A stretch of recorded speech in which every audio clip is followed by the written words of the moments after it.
I'm Jen. And this is our Shelf of Shameful Opportunity. So, Right. yeah, we are playing games off of our Shelf of Shameful Opportunity. It's a Shelf of Opportunity, but it's in a shameful state. So, these are all the new games that we've played since the last video we made. Yeah. So this one we're going to lead off with is actually a series of little 18 card games called Holiday Hijinks. Yes. We've played one of them so far. Yes, we played the birthday one. But it's representative of how they're all played. These are 18 card escape room games, which is, first of all, a pretty cool concept. It is. It is. And it's really fun. Yeah, I thought it was so clever the way they did it. It wasn't very heavy, but that's fine. It's it's a holiday theme. There's one for a whole bunch of different holidays, and you play it on that day. And it's just fun and thematic, and it was clever. It wasn't too easy. Definitely we had to scratch our heads a little bit on a couple of the puzzles. Yeah, but, a couple of them. it's a series we're looking forward to playing throughout the next year. And it's one that is, if you're looking for a lighter challenge, it's perfect. But also, each one is made after a very specific theme throughout the year. So there's one for Halloween, there's one for Christmas, there's actually two for Christmas, there's another one coming out. There's one for Thanksgiving, so there's Valentine's Day. So there's different holidays that it has themed. We love. I mean, it's right up our alley. Your wedding anniversary, it's got one for a birthday. So it's perfect. Lots of great themes. So yeah, really, we really, this was a birthday present from Jane to me, and we played on my birthday. So what a find. This is a great, like, right up our alley. Yeah. And it's a 1 to 2 hour play, and then you're done. So for each game. So just keep that in mind. But you can pass it on because you did not damage or work up the cards, so you could pass it on to friends who could then have fun with it as well. Yep, absolutely. So. All right, the next one on our list is an expansion to Taverns of Tiefenthal, the Open Doors expansion. Right. So this adds like a hotel and a wine cellar. And that's the main pieces. Not a hotel, but like an inn above the like a hotel bar. Yeah, beds where people stay. So they recommend against playing with all the modules at once.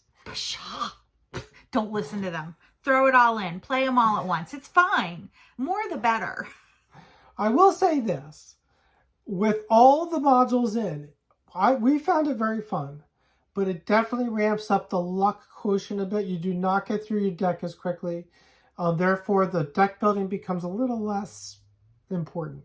Yeah, but it's got some neat additional cards to it with interesting powers. And honestly, I can't remember like which thing went with which expansion at this point because again, we play them all together. But I really liked having the wines, the sommelier, which gave you an ability to use a card without a dice on it. There's other things that give you special powers, depending, on the characters that you picked and stuff. And that was pretty cool. I like that. It added a different kind of game management to the game for you. Yeah, I loved it. I think Taverns is moving up in my 100. I won't know till we do our top 100 again, but and I think the expansions really help make it even more fun for me because I just really like the super chunky, juicy, chewy games, and this added a lot. I think there were a few that maybe I would take or leave, but why not put them in? And I did like there's a jump start to it, almost like a prelude. Where you get there's a different way to get starting what cards you start with. Yeah, I guess and stuff like that. And that works pretty well. That's from isn't that from the original? And then that's from the original Taverns. And then but they mixed it with the special powers that you get in this, so you draft them sort of together. Yeah. For the draft. And that was interesting. I thought that made it work pretty well. Yeah, I mean, I think it really supercharges the game. Our scores were, which I love, our scores were high. You were doing a lot. It had a lot of that combo-tastic feel to it. Like if you do X, you can then also do Y. You can move ahead your little thing on the bottom, your tracker on the bottom, which will then give you more rewards. And It really ups the immersiveness of the game. That immersive feeling you get while playing the game and the theme. And I like that a lot. Yeah. Yep. So that was a winner for us. Yep. A winner for sure. Next up, we have a light little game. Small game. I don't know how we got this. We've had it for a while. Finally got it to the table. And it's called Rocky Road a la mode. Yep. I got this in a board game bento box that you got me when we were first dating. And this game's, I'm going to say it's okay. I don't think it's great. I don't think it's bad. I just think it's okay. It was a little bit quick for me. It was very quick. If you like your games really quick, it's definitely a filler game. Each game took us 10, 15 minutes. I think some people might really like this if they really like the quick light games. It's got the time unit mechanism, which I really like. And this is because we've had this game forever. Like I said, I got it in my board game bento, which was in 2016.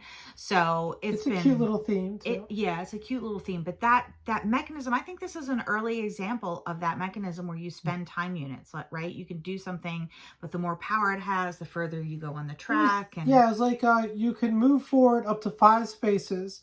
And for each space that you move forward, you draw a card. And then you're trying to make little set collection.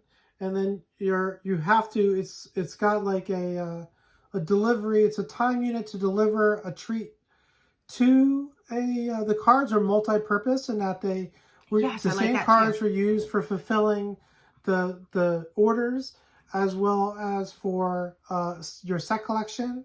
And that was kind of neat. And it gave you powers. Yep. And so you would get a heads up, or not a heads up, but a leg up on completing your next set because you'd get a free dessert. Scoop of ice cream. Scoop of ice cream or something. Yeah. Towards fulfilling your orders. Yeah. It's, in case we didn't say it in the beginning, it's an ice cream truck that's going around the block selling ice cream.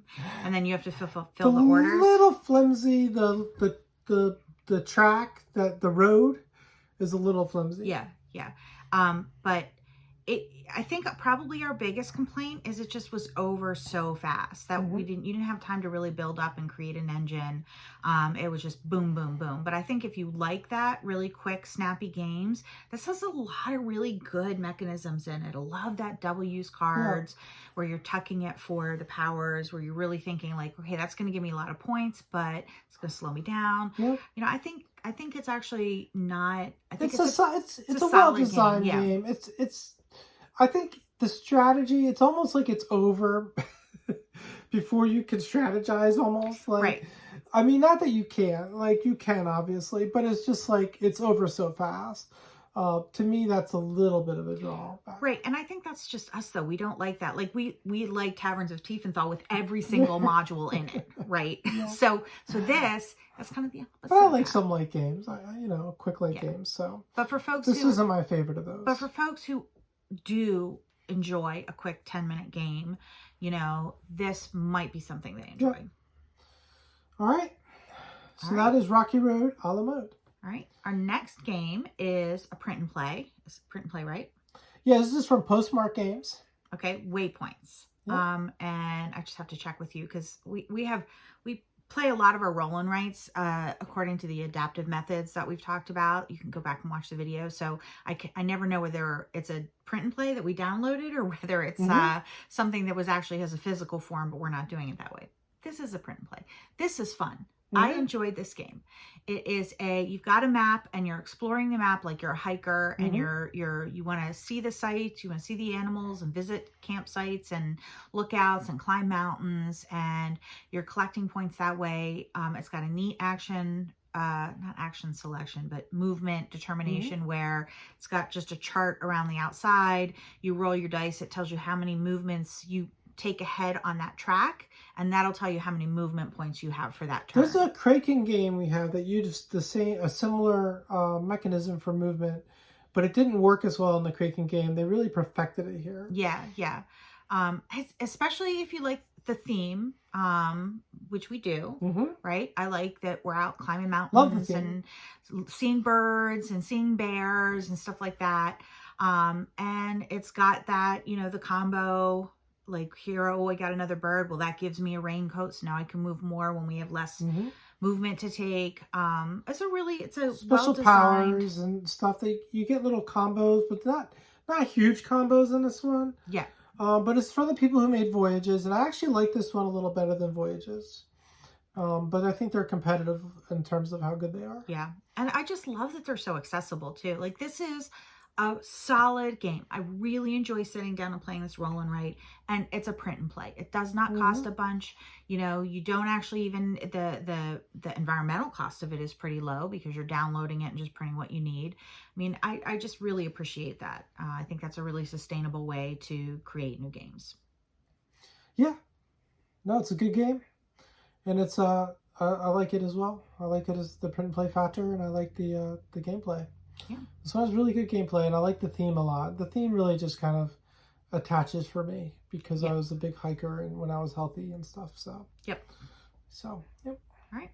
That is Waypoints. Yep. So next up, we have another roll and write game. This one's based on a board game we have called Belgian Beers Race Dice. And this one is the basic premise of Belgian Beers Race and Belgian Beers Race Dice is that you're traveling around Belgium and visiting breweries. Now, the breweries in the game are real breweries. So it's really fun. We actually do a whole thing with the board game. We didn't do it with the roll and write, but with the board game where we buy beers from the breweries. And then we drink beers from the breweries in the game while we play the game, which ramps up the theme. It does. We have 18 beers that just arrived in the mail to do that with. Yep. So, to us, that's really fun to do that. But we didn't do it with the dice game, but we did play the dice game a couple times. And we enjoyed it. It's very much a faithful implementation of the board game in roll and write mechanisms. I will say this. I think the one big negative for this, I think it's a fun little game, but I think it's going to be a little samey the more you play it.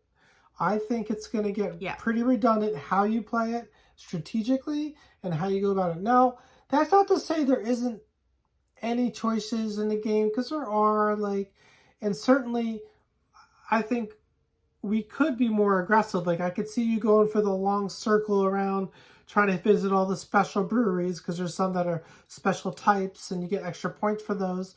And I could quickly achieve my goals and go back to Brussels and win the game, because it is a race. I could do that to you or vice versa. But the truth is that both of us are going to want to visit all the special breweries. Yeah, we are. Every time. And I knew that. And so I wasn't even all that nervous. I knew I would. I knew that I would know when you started to go back that you would have wrung the hell out of that board before you went back. Even when we got back to Brussels, I won the game because I knew you were going to go to just one more brewery. I was like, I really want to go to one, but nope. I'm going to go. I'm going to end it. Can't help myself. So I think she did win the game because I went to one more brewery. Yeah. I mean, that's her life. So I think that it would play differently with people who were sort of aggressive with each other. Mm-hmm. Or a larger group. Where that dynamic would come out. So, so I think it is a good game. I don't think it's terrible. I just think it's a little bit samey for how we play it, or gonna play it. Mm-hmm. But I still enjoy it, and I like the theme a lot. I just feel like the board game brings it out a little more with a little less sameness. Yeah. And I like that. Well, I think for us too, it's nice, and this is a luxury. I get it, that we have both, right? So we and we have all the beer. But so we're gonna play the big board game, and that's gonna be a big thing. We had friends over. We tasted the beer. We rated the beer as we played and tasted. And then the dice game is a nice also. Let's just have a nice relaxing, we're going to do this on the weekend type thing, right? We're going to have this as an evening because we don't have time to play the big game. So that's a luxury that I'm actually really glad we have. But if I had to say, you were going to get one or the other, I would go with the big board game. Oh, absolutely. Yeah. By the same token, this might be an affordable alternative, although, again, not quite as satisfying. And you could play this, it's a roll, right? So it comes in a smallish box, and you could travel with it a little easier, obviously, than the big game. why can't it's we got go to cards Belgium? and dice and stuff like that. So it's got a bit of a table presence for a roll and write. So it's not like a small footprint per se, but Too bad we can't take it to Belgium and yeah, we could play it on if I could travel that. someday maybe. But anyway, that's Belgian Beers Race Dice. Any other thoughts on that, dear? No, I think that's good. All right, that's Belgian Beers Race Dice. All right. So our next one is a more chunky game, and that is Oranienburger Kanal from Uwe Rosenberg, which is probably right behind us. We are still plugging away at Uwe Palooza. I swear to God, it's going to take us a year to finish Uwe Palooza because we have a lot of Uwe games. And we eventually also wanted to play some other seasonal games. So we just said, hey, let's put a pause on Uwe Palooza and play our seasonal games. Well, the biggest thing is we've just been less aggressive about playing games the last couple of months for personal reasons. Yeah. So I think that's been the biggest factor. So that's okay. Yeah. So what'd you think of Oranienburger Kanal? I liked it quite a bit. It is probably mid to lower mid of the pack of Uwe games for me. He is still just my favorite designer, period. This is very different from a lot of his other games. Yeah, I was a little disappointed in the thematics of it. I thought thematically it was very thin. I liked the game. I really liked the mechanisms quite a bit, actually. Yeah, I struggle with them because you're drawing out new cards and it's constant new information. And for me, especially with my health and stuff, like it's a little too much new information constantly having to pay attention to all the new cards. And the part of the challenge there was that I struggled with the iconography a little bit in the sense that you pulled out new cards and I didn't necessarily knew the iconography was exactly what the card did by looking at it. Now, part of that was the complexity of each card, and part of that might have been the iconography itself. But I just struggled with it, and there's a glossy book that comes with it, and I was constantly looking at the glossary. Like, same. Is that that? Is that that? What does that Every do? single card that came out, I had to read.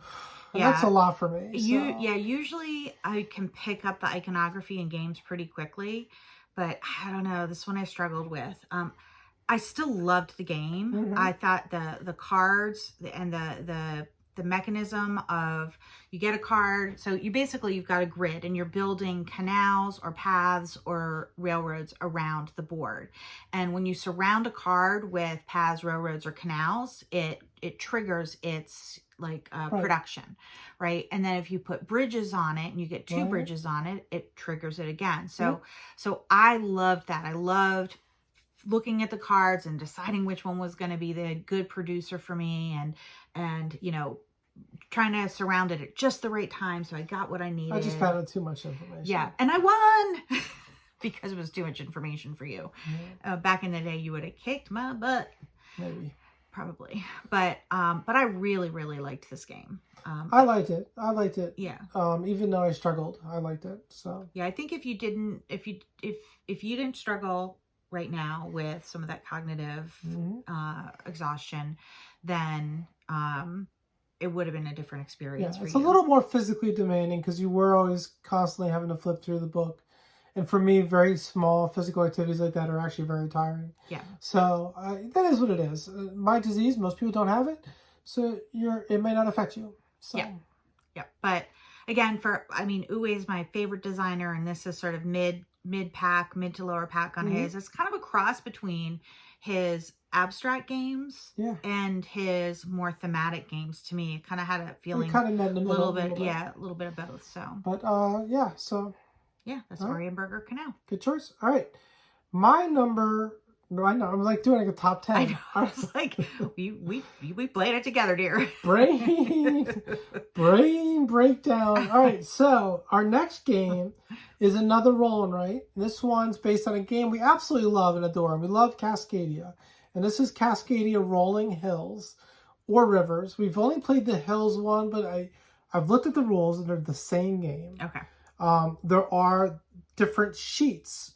And we've only played the 4 sheets in Rolling Hills. We haven't played all of them, but we played, a couple games. And we have a good feel for how it plays. And I will say this is one of my favorite roll and writes, I think, now.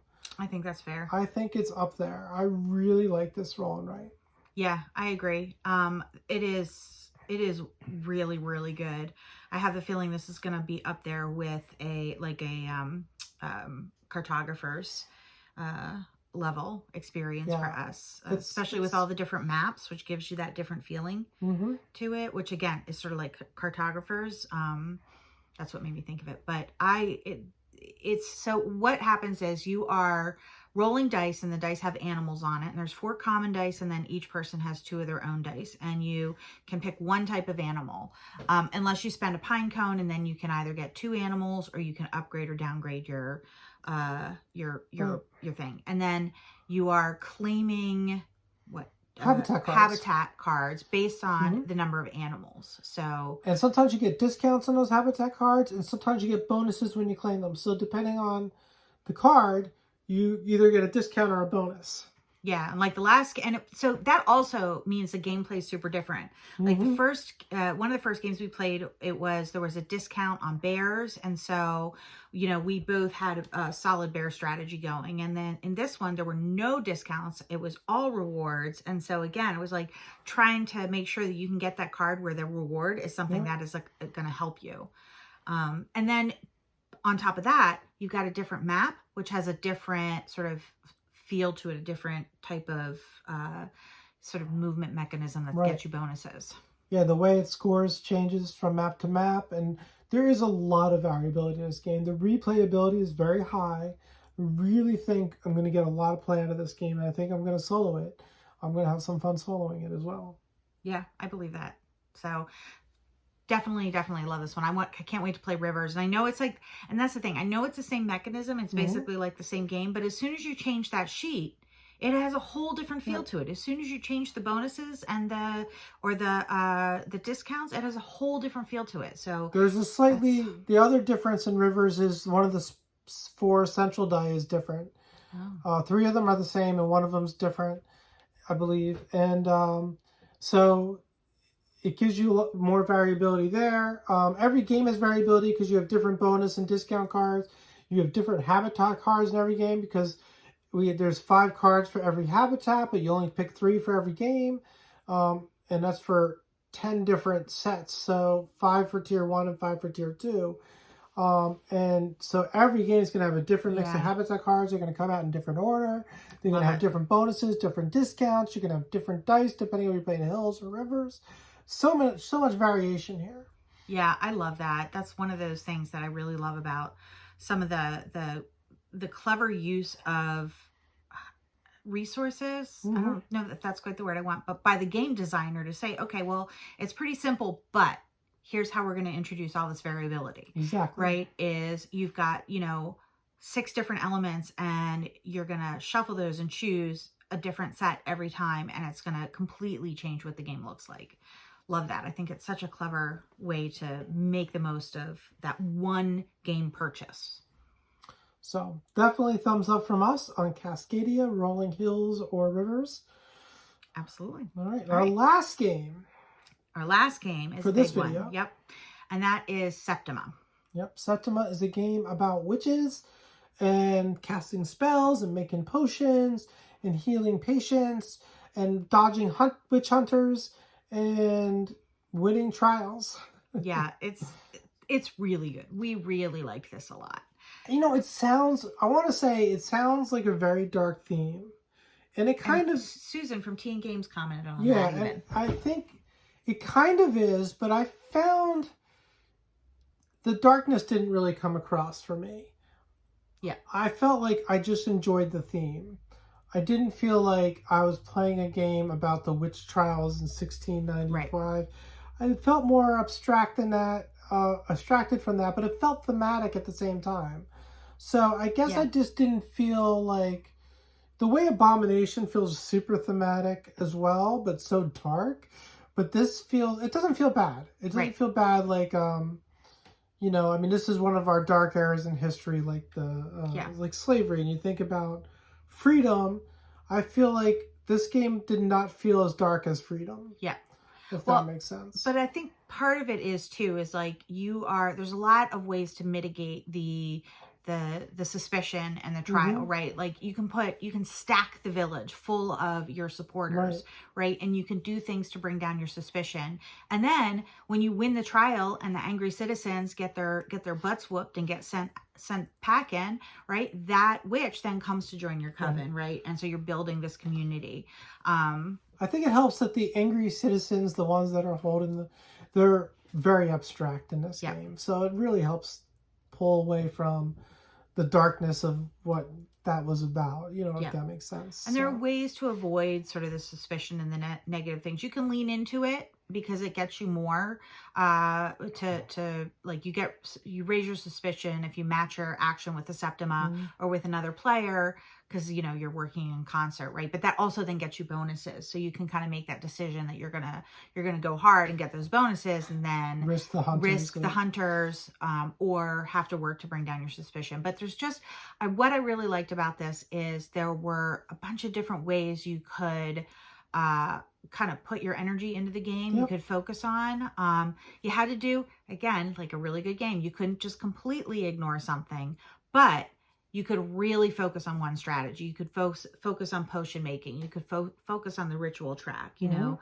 You kind of always had to heal patients, so you couldn't ignore that at all. Right. But because there's so much points there. Yeah. Yeah. But there's still like, it still has that feeling of you've got a lot of control over what strategy you pursue in a game. Yeah, definitely. And you can, based on the powers that your witches give you, that can impact which strategy you choose to take. Yeah, and the order that you play cards, because no one's going to play their cards in the same order, and all that stuff is going to influence by the Septima. It's really interesting. A lot of great choices. I also want to mention real quick that we played there's a couple of expansions. There's the Omens ones, which gives you bonuses or negatives if you have very high suspicion. But we had the bonuses every time because we played it well. And then, but the one I really liked was the shape-shifting. Yeah. You could shape-shift into animals, and then your suspicion wouldn't go up because you're an animal. Right. Nobody suspects the cat of getting up to no good. Yeah, well, they might suspect the cat. Yeah, everyone suspects the cat. But this game also has a beautiful table presence. The components are lovely. The art is whimsical and lovely. I really enjoyed this game. Yeah, I enjoyed it a lot too. This is definitely going to make top 100. Where? We'll find out when we get to it. Yeah, we sure will. Absolutely. All right. Well, I think that is the last of our new games that we've played. So that was 8 new games that we got to the table since the last time we did one of these videos. I know it's been a little bit, but we're actually picking up the pace right now with games played. So we've already got Mycology, I think, on the table. And, also Sky Team. So look for those in our next video. Absolutely. And we'll see what else comes up. All right. All right. Well, remember, every time that you game, every day that you game, every day that you game is a holiday. We got our own motto. Motto schmotto. All right. Thanks for watching, everyone. Let us know what you think about any of these games if you played them. And if you have any questions, let us know. All right. Bye, everyone. Bye.